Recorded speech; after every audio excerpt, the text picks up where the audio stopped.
Is Erik ten Hag right to rotate Rashford as the media starts stirring up rumours of a fallout, plus Bruno's worrying statistics, and United are already scouting his possible replacement?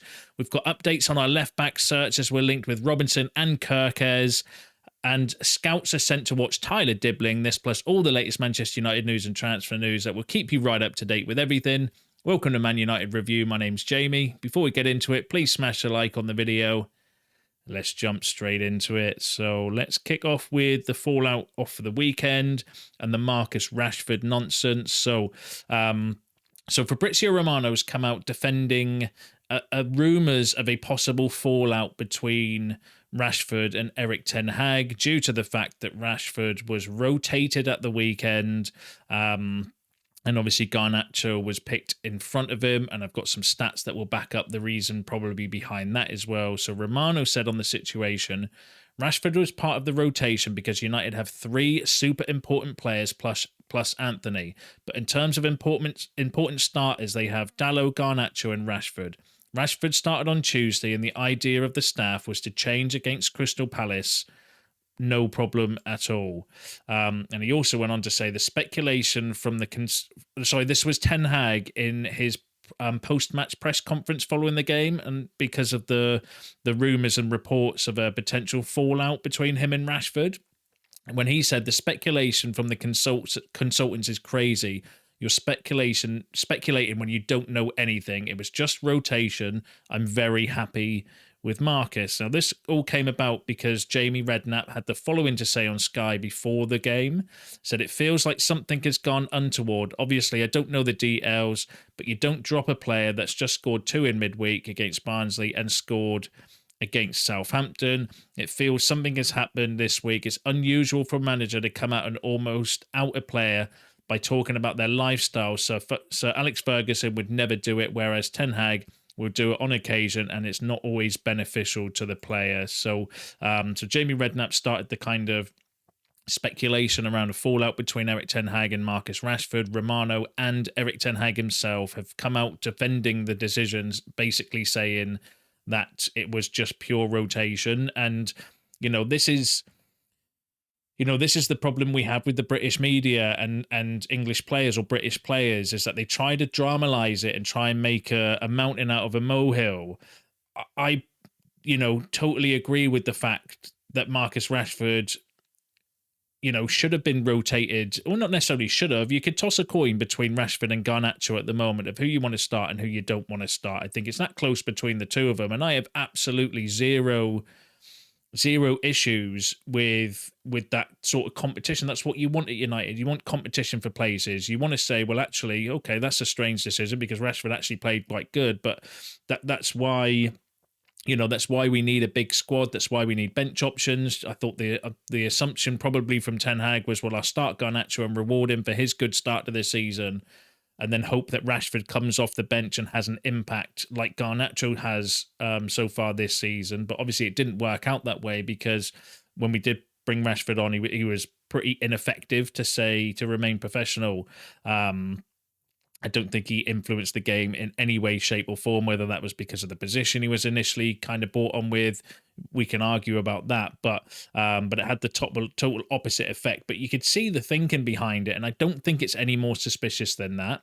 Yet Jamie Redknapp and a few mainstream media have decided to kind of try and make it out to be that there's a big story and a big drama. And that's the problem, isn't it, with the British media and British players, is they'll try and make a big drama out of it when there is none. Romano's confirmed it. Erik ten Hag's confirmed that there's been nothing that Rashford's done other than the fact we've got a lot of games coming up and we do need to rotate the squad. And it's as simple as that. One of the other reasons behind it, though, this came from Statman Davis, that Alejandro Garnacho is averaging 0.84 XG per 90 in the Premier League this season, the most of any winger in the competition. So, if that doesn't justify a starting place from time to time, then I don't know what does with Garnacho. He obviously had his opportunity started the game, rotated with Rashford. That's absolutely what we want as a squad. And it's not exactly like Garnacho's been terrible and the decision was that crazy. As I mentioned, I think you could toss a coin at the moment between who you would prefer to start, Rashford or Garnacho. And I think it's absolutely the right thing to do because we've got a lot of big games coming up and you want as many players fresh and fit as possible. So, I would say take all the media noise around that with a massive pinch of salt. They're trying to create headlines, trying to create, I think, a situation that isn't there, in my opinion. But let me know what you think about all that in the comments. Now, one player that's is or has had a lot of stick after his performance over the weekend, Bruno Fernandes, and then I seen this stat coming out from Sky saying that Bruno Fernandes is the player who has taken the most shots, 17, without scoring in the 5 major European leagues this season, which is absolutely insane, isn't it? That he's had the most shots out of any player in Europe without scoring a goal.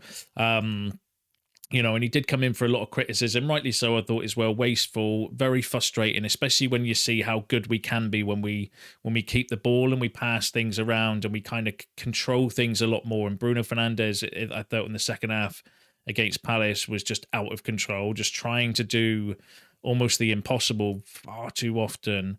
And he's come in for a lot of stick. And it's difficult to...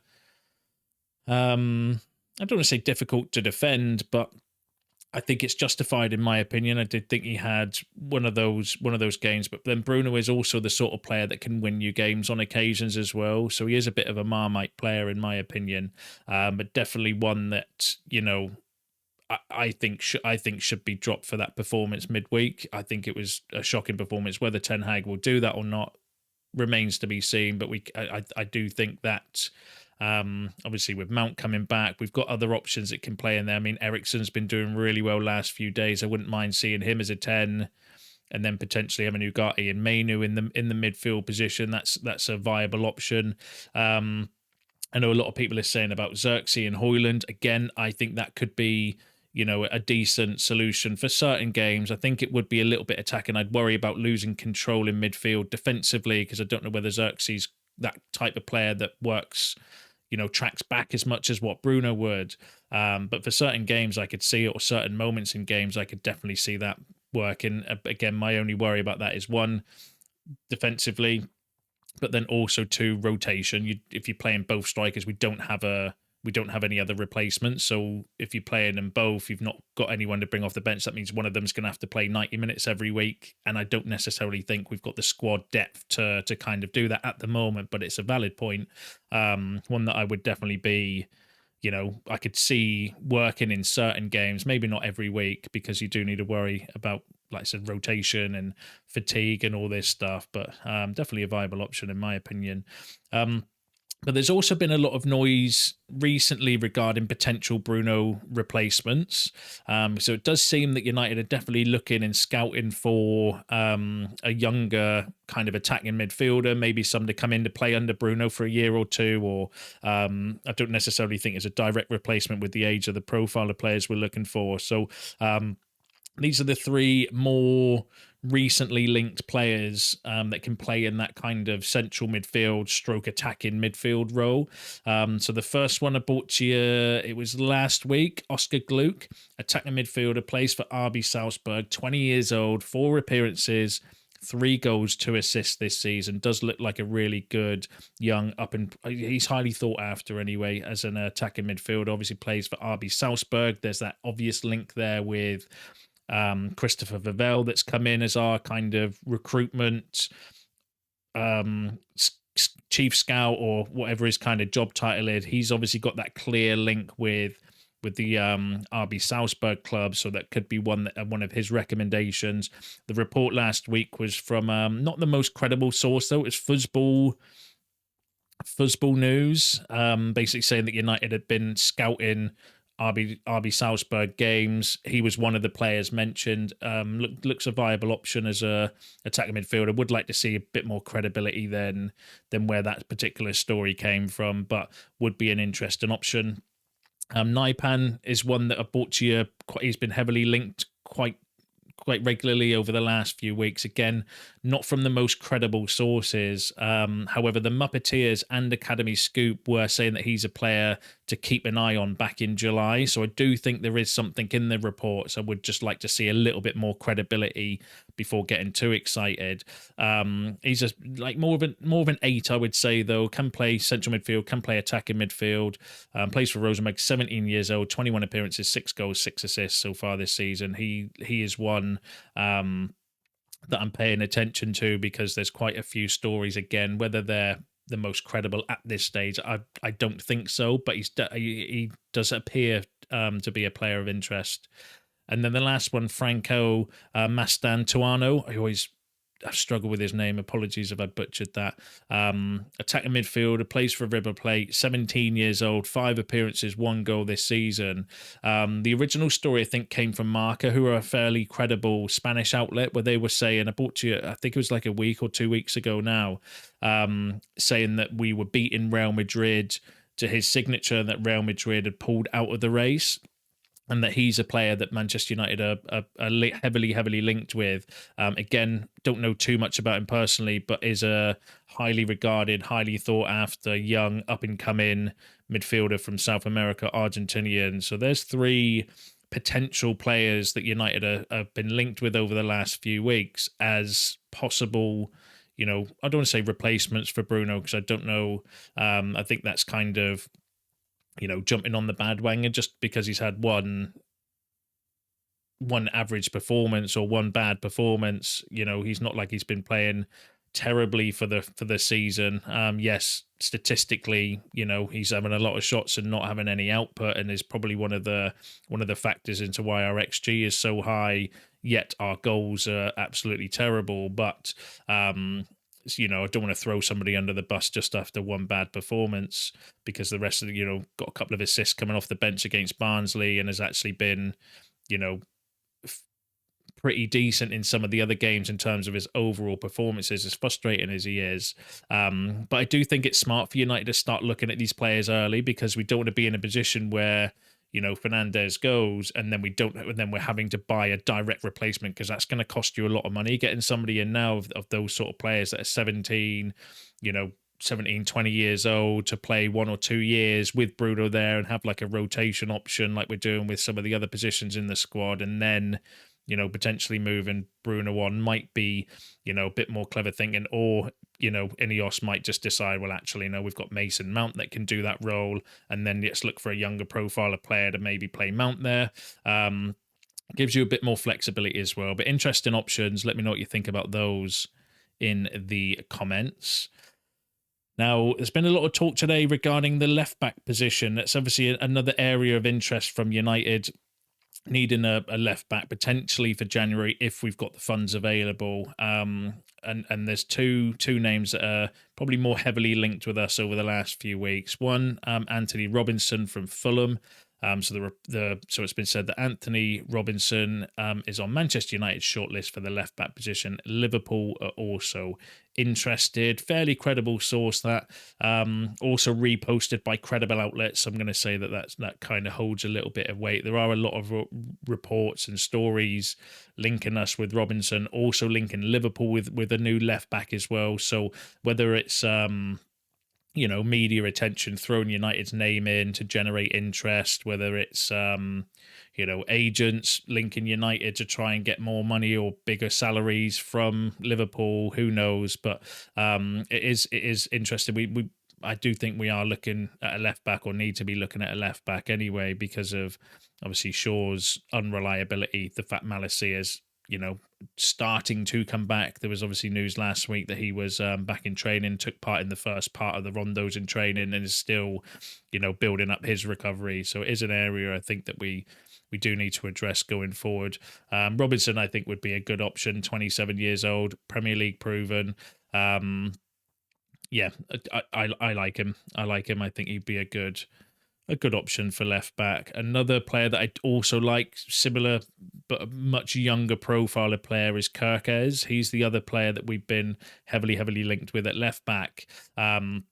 This report was quotes from Romano that came from the Manchester Evening News, which is where I read it. So where he was saying that I'm aware there have been some stories about interest in Milos Kerkez. First of all, however, Bournemouth are not confirming how long is left on his contract, but it's surely not expiring in 2025. So the situation's under control from their point of view. That's because there were a few rumours that he was out of contract in the summer, but apparently not, according to Romano, although there is no clarity around the length of contract that he signed when he signed for Bournemouth.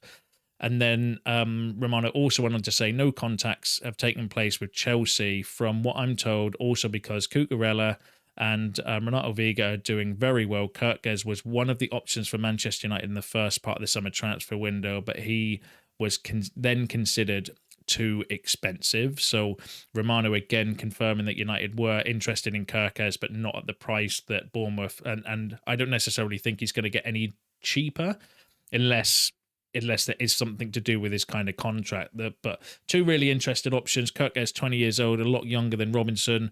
Robinson, a lot more experienced. I think there'd be two interesting options. Whether they're, best in class and the top sort of left backs around, I'm not so sure about. But it depends on the price. There's rumours of £30 million, although I can't see Bournemouth selling Kerkez for 30 million with him being a much younger and more developmental, unless there is something in his contract that we're kind of not privy to. But two really interesting options. I'd be happy with either, to be fair. I think there's pros and cons to both. Robinson a little bit more experienced, a little bit older, would not necessarily stump the growth of Harry Amas coming through, because Amas is 17. In 3 years' time, he's going to be 20. Robinson will be 30. So you've got that kind of good balance between youth and experience, I think, at left back. But then, Kerkez, yes, he's obviously younger, but then, competition for places is what we want. So if you've then got someone that's at Kerkez who is only a couple of years older than Amas, and they're both battling it out, you could have two top quality left backs fighting for a position for the next 5-6 years, which I wouldn't be against as well. So I think it's just personal choice on those. Let me know who your preference would be, though, in the comments, out of Kerkez and Robinson. And then the final story I've got for you is regarding Tyler Dibling. Now, this came from Graham Bailey. Now, Graham Bailey, I always call him a hit and miss journalist. Sometimes, sometimes decent, sometimes not. A hitty missy journalist, I would say. Kind of following up the report that came out last week. So Ben Jacobs did a report last week where he was basically saying, like in the report though, it was saying that Dibling's expected to sign a new contract at Southampton. His contract expires in the summer of 2025. So next summer, Dibling's out of contract. So Southampton are working on a contract. Ben Jacobs was saying that he's expected to sign that contract, however, did suggest that there would be interest from United, because Dan Ashworth is apparently a fan of Dibling and tried to get him at Newcastle. So I think the report was kind of putting two and two together to try and suggest that, if he doesn't sign his new contract at Southampton, United might be interested in him, because there's a link between Dan Ashworth while he was at Newcastle, and obviously Dan Ashworth's our sporting director now. So whether Graham Bailey's jumping on that bandwagon or not, I don't know. But he said that Manchester United scouts were in attendance to watch Tyler Dibling against Ipswich as he scored their opener. So there is a little bit of noise regarding Dibling. Would be an interesting option. Young, English, very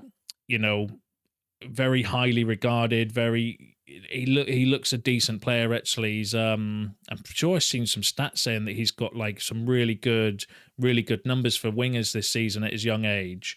But again, I'd just like to see a little bit more credibility between that, because it sounds like, to me, Graham Bailey's jumping up on the bandwagon of the Ben Jacobs report, but the Ben Jacobs report for me was just, he did say in there it's expected he's going to sign a new deal at Southampton. But whether United do swoop in and get him, I mean, I wouldn't be against it. I think he would be a really good option. And then you've got someone young like Dibling to compete with Ahmad. Antonee can be shipped on then as well if you can get a buyer for him, although I don't think anyone's going to be buying Antonee or paying him anywhere near his wages. I think we're stuck with him until his contract expires personally, but I wouldn't be against that. Homegrown as well, so fits that kind of quota. Really interesting option, but again, one for me personally, I would like to see a little bit more credibility regarding to see whether the interest is genuine or whether United are just getting used to get a bigger contract from Southampton or hurry them up to tie him down to a deal. But obviously I'll keep my ear to the ground with that one and bring you any updates if they develop. And that is you all up to date with the latest Manchester United news and transfer news. Drop your thoughts in the comments below. I do enjoy reading them. Don't forget to smash a like on the video on your way out and subscribe to the channel if you are new, and I will see you in the next one.